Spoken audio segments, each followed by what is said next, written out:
जब किसी के घर में कोई बाल गोपाल आते हैं तो उसके परिवार में या उसके रिश्तेदारों में या फिर आपका पास पड़ोस के साथ में अच्छा आचरण व्यवहार हो तो प्रसन्नता होती है। लेकिन जब भगवान कृष्ण का धरती पर आना हुआ तो सब क्या कह रहे हैं, नंद घर आनंद भयो। और वह आनंद केवल नंद के घर नहीं हुआ, वह आनंद संपूर्ण जहां जहां तक भी यह सूचना गई वहां वहां तक आनंद ही आनंद है। और वैसे भी हमारे ठाकुर जी आनंद स्वरूप है। संपूर्ण सृष्टि को आनंद देने के लिए, धन्य करने के लिए भगवान तो अवतार लेते हैं।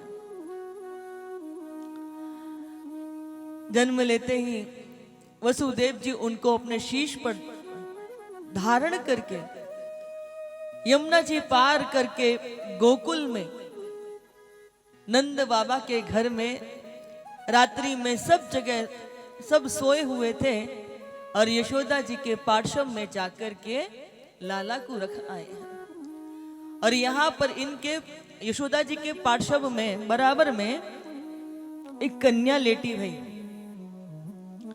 और वसुदेव जी वह कन्या को लेकर के लौट करके कारागार में आए।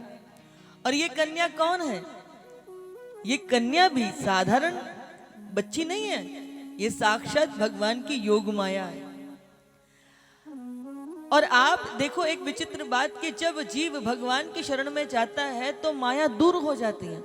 वसुदेव जी ने जब बाल कृष्ण लाल को स्पर्श किया तो उनके हाथों की बेड़ियां खुल गई थी, सारे द्वारपाल सो गए थे और सारे ताले खुल गए थे। लेकिन जब वो योग माया को लेकर के आए ना तो ताले फिर बंद हो गए, सारे सैनिक जाग गए और इनके पुनः हाथों की बेड़ियां बंद हो गई हैं। सैनिकों ने जाकर के महाराज कंस को बताया, सूचित किया कि महाराज 8वीं संतान ने जन्म ले लिया। कंस तो दौड़ा दौड़ा कारागार में आया। देवकी कह रही है कि भैया इसे छोड़ दो, ये तो कन्या है। पहले तो कंस के हृदय में दया भाव आया, लेकिन लगा क्या पता ये कन्या ही मेरा काल हो। और बंधुओं, अक्सर करके बहुत गरजने वाले बादल कभी वर्षा नहीं करते। कंस को अपनी मृत्यु से इतना भय था कि उसने इस बात की नैतिकता को भी त्याग दिया कि वो कन्या है। हमारे भारत के अंदर कन्या के प्रति ना देवी भाव होता है। छोटी सी बच्ची के भी प्रति हमारे मन में क्या भाव आता है कि ये तो कन्या है, ये तो देवी है। हम उसके चरण छू करके आशीर्वाद लेते हैं। और विवाह जब होता है ना तो बेटी का पूरा परिवार, पूरा खानदान चरण छू करके आशीर्वाद लेता है। कन्या का हमारे यहां वध नहीं किया जाता। ये तो आधुनिकता की दौड़ बढ़ी कि लोगों के शादी विवाह में कन्यादान के लिए, विवाह के लिए दहेज के ऊपर मुख फटने लग गए। बच्ची को पढ़ाएं कैसे, लिखाएं कैसे, घर में ज्यादा बच्ची हो जाए तो पालें कैसे। उस चक्कर में घर घर के अंदर पाप कृत्य होने लगा कि गर्भ में हम कन्या की मृत्यु करने लगे, उसे मारने लगे। नहीं तो हमारे यहाँ कहीं कभी ऐसा नहीं होता था। जितनी ज्यादा कन्याएं जिस घर में होती थी उसे उतना सौभाग्यशाली समझा जाता था। और सब जानते थे कि हर बेटी अपना भाग्य लेकर के आई है।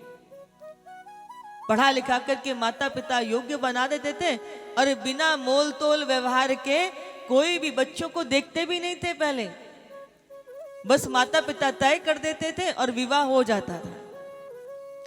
अभी तो विवाह होता नहीं है, 50 बार तो पहले देखेंगे, देख भी लिया उसके बाद मोबाइल पर बातें शुरू हो जाती हैं। और बंधुओं, विवाह होते होते तो कई बार विवाह टूट भी जाते हैं। पहले बिना देखे माता पिता विवाह तय कर देते थे और जिंदगी भर एक दूसरे को निभा लेते थे।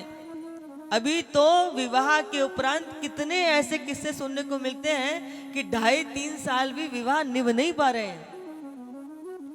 जितना अधिक जिसको जान लेते हो उसमें जानने की रोचकता समाप्त हो जाती है। और पहले क्या होता था, सब पूरा घर परिवार संयुक्त साथ में रहता था, मान मर्यादाएं होती थी, मिलने का समय भी अल्प होता था, एक दूसरे के प्रति उत्सुकता भाव रहता था। अभी एक घर में है ही नहीं, एक दो लोग हैं, छाती पे चढ़े रहते हैं, कब तक कौन किसको झेले। और अभी वो ये जो फोन आपको मिल गया, क्रोध आता है तो एक ही पल में व्यक्त कर देते हो, प्रेम आता है तो एक पल में व्यक्त कर देते हो।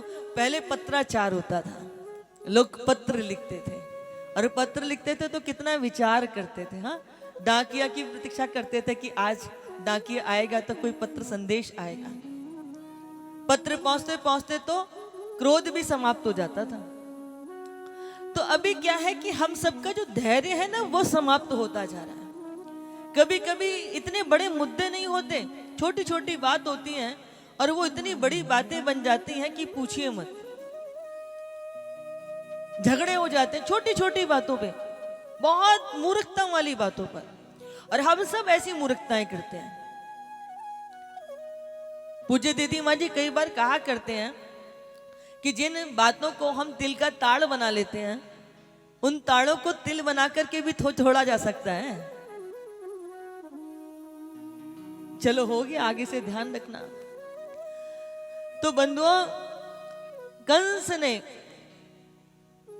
उस कन्या को देवकी से छीन लिया। देवकी चित्कार कर रही कि भैया इसे छोड़ दो, छोड़ दो, ये तो कन्या है। वसुदेव भी बहुत समझा रहे, परंतु कंस ने उस कन्या को हाथ से लेके जैसे ही धरती पर पटक करके मारना चाहा, तैसे ही वह कन्या हाथ से छूट करके आकाश में चली गई। किम मया हत्य जाता खलु तावंत कृत। हे मूर्ख, तुझको मारने वाला तो ब्रजमंडल में पहले ही जन्म ले चुका है। जैसे कंस ने यह सुना, उसके पैर प्रकंपित हो गए, जैसे धरती सरक गई हो। इतना प्रयत्न किया, उसके बाद भी मेरे काल ने पहले ही जन्म ले लिया, वो बच के कैसे चला गया।